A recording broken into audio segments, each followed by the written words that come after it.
জনাইছো এই মুহূৰ্তৰ এটা ডাঙৰ খবৰ আমালৈ আহিছে দুলীয়াজনৰ পৰা। দুলীয়াজনত বৰবি স্বৰূপ ড্ৰাগছ জব্দ। দুলীয়াজনৰ পিপলটোল তিনিআলিত জব্দ ড্ৰাগছ। এগৰাকী যুৱতী আৰু দুজন যুৱকে কঢ়িয়াই আনিছিল এই মাৰাত্মক ড্ৰাগছখিনি। স্থানীয় ৰাইজে ড্ৰাগছসহ তিনিজনক আটক কৰি গতাই দিছে দুলীয়াজান আৰক্ষীক।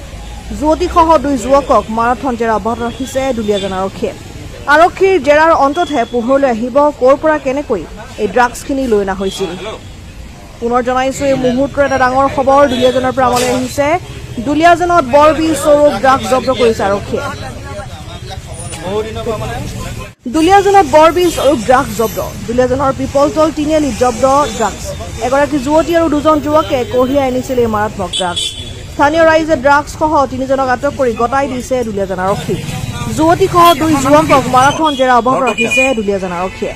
আৰক্ষীৰ জেৰাৰ অন্ততহে পোহৰলৈ আহিব ক'ৰ পৰা কেনেকৈ দীৰ্ঘদিন ধৰি এহেঁতি দুলীয়াজানত অলপ হেৰি চলাই আহিছে।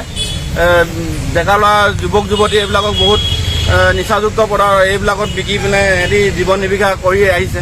এজনী ছোৱালী এজনী আছে, এটা ল'ৰা এটা আছে আৰু এজন খাই নেকি তেওঁ নিবলৈ আহিছে তেওঁলোকৰ পৰা। এতিয়া পুলিচে আটক কৰিছে তেওঁলোকক। সোধা পোছাতে ওলাব আৰু বহুত কিবা কিবি আছে নেকি আৰু ওলাব তেনেকৈ। আমি এইটোৱে দাবী কৰিছোঁ যে তেওঁলোকক অতি সোনকালে জেল হোটেলত প্ৰেৰণ কৰক আৰু যদি কিবা কিবি আৰু থাকে তেতিয়াহ'লে আপোনালোকে সোধা পোছাত উলিয়াওক।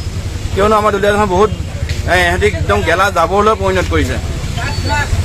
সন্দেহ আমি এনেই ক'বলৈ গ'লে তেওঁলোকে যে ব্যৱসায় কৰিছে আমাৰো এটা বেয়া লাগে। আমাৰো নিজৰ ল'ৰা ছোৱালী উঠি আহিছে, হয়নে নহয় বাৰু? তেনেকুৱাবিলাক এওঁলোকেতো বেয়া কৰি আহিছে।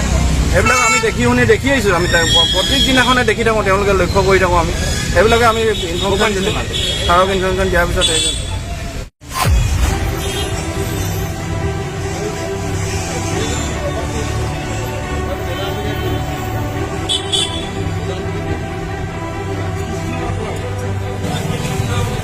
আপোনাৰ নামটো কি?